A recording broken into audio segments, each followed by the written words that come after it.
Three friends. A forgotten cabin deep in the woods. What was supposed to be a peaceful camping trip quickly turns into a night filled with unsettling discoveries. Jack, the cautious leader, feels an uneasy tension in the air. Mike, the thrill seeker, is drawn to the adventure of the unknown. And Sarah, with her curious mind, can't resist exploring the secrets hidden within the cabin's walls. But as the night wears on, strange noises, mysterious letters, and old photographs reveal a chilling history that none of them were prepared for. What happened in that cabin long ago?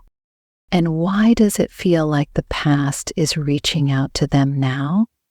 Stay tuned as we unravel the eerie mystery of Jack and the old cabin, where the past refuses to stay buried and some secrets are better left undiscovered. Jack loved camping. He enjoyed the fresh air, the sound of birds, and the smell of pine trees. This weekend, he planned a camping trip with his friends, Mike and Sarah. They were excited to spend 2 days in the forest, away from the noise of the city. Jack, the planner of the group, was always looking out for his friends. He loved the thrill of adventure, but his instincts kept him grounded. With his dark hair and thoughtful eyes, he often played the role of the voice of reason, balancing out the group's more impulsive decisions. On the first day, they packed their backpacks with tents, food, and sleeping bags. They drove out to the forest and parked their car at the trailhead. The sun was shining, and the weather was perfect. They set off on a hike through the forest. As they walked, they saw many beautiful things. They spotted colorful flowers, heard the rustling of leaves, and even saw a family of deer. Mike, the fearless explorer of the group, was thrilled by every sight, tall and athletic. With an infectious smile, he was always up for a challenge. He was the one leading the way, eager to find something new and exciting. They stopped for lunch by a clear, babbling brook. They ate sandwiches and drank water while enjoying the peaceful surroundings. Sarah, the creative and curious one, noticed the little details that made the forest so enchanting, the way the light filtered through the trees, casting dappled shadows on the ground, and the patterns of the moss growing on the rocks. With her blonde hair often falling into her bright, expressive eyes, she seemed to take in every moment with a sense of wonder. After lunch, they continued their hike. The trail began to slope upward, and they climbed higher into the forest. The trees grew taller and denser. The air was cooler and smelled of earth and pine. They reached a clearing and saw a small, old cabin in the distance. The cabin looked ancient. Its wooden walls were weathered and covered with moss.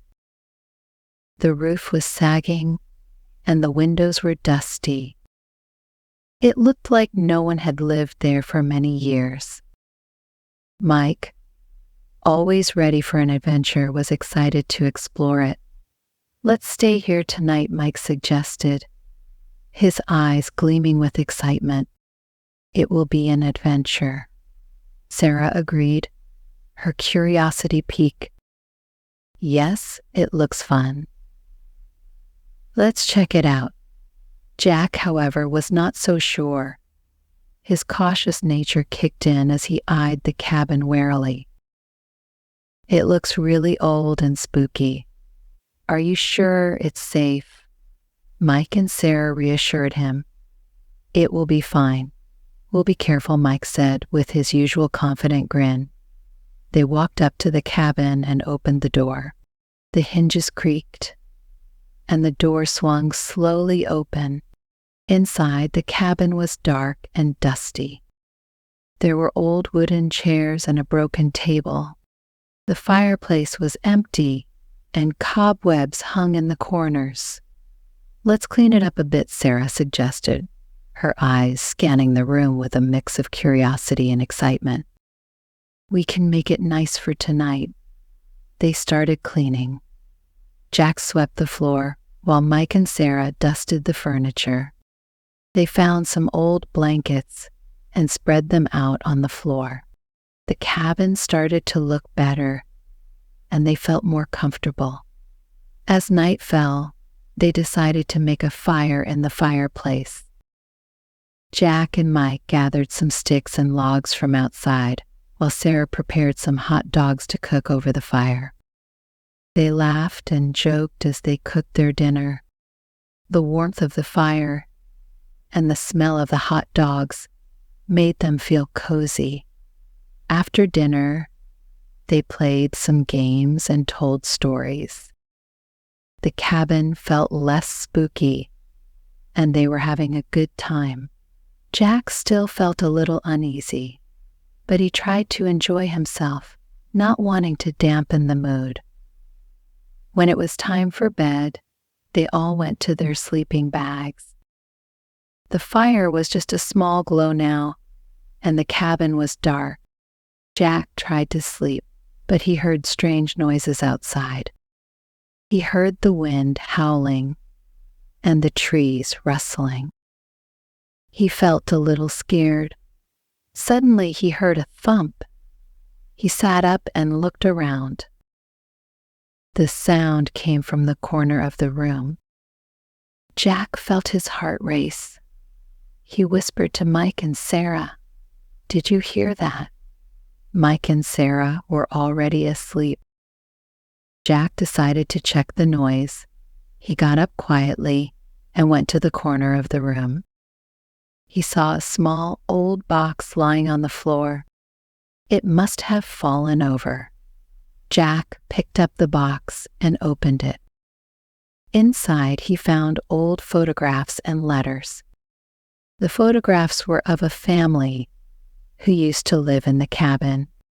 The letters were written in beautiful handwriting. Jack felt a little better. The cabin had a history, and it was not as scary as he thought. The next morning, Jack showed the box to Mike and Sarah. They looked at the photos and read the letters, fascinated by the history of the cabin. Sarah, always the storyteller, was particularly intrigued by the details in the photos, the way the family dressed, the expressions on their faces, and the old-fashioned handwriting in the letters. They learned that a family had lived there many years ago and had moved away long ago. They talked about the family and the history of the cabin, feeling a connection to the past. With the morning light streaming through the dusty windows, the cabin no longer seemed eerie. They decided to keep the box safe and learn more about the cabin's history. As they packed up their things and left the cabin, they felt happy and proud of their adventure. They learned that sometimes old places have interesting stories and that it's okay to be a little scared but still enjoy the experience. As they drove home, they talked about their favorite parts of the trip. Mike, still buzzing with excitement, was already planning their next adventure. Sarah, with her mind full of new stories, was eager to write down everything they had discovered. And Jack, though still cautious, knew that with his friends by his side, they could face anything. Thanks for joining us on this eerie journey. If you enjoyed the story, don't forget to like, subscribe, and hit the bell icon for more tales that will keep you on the edge of your seat. Until next time, stay curious, and maybe think twice before entering that old, abandoned cabin in the woods.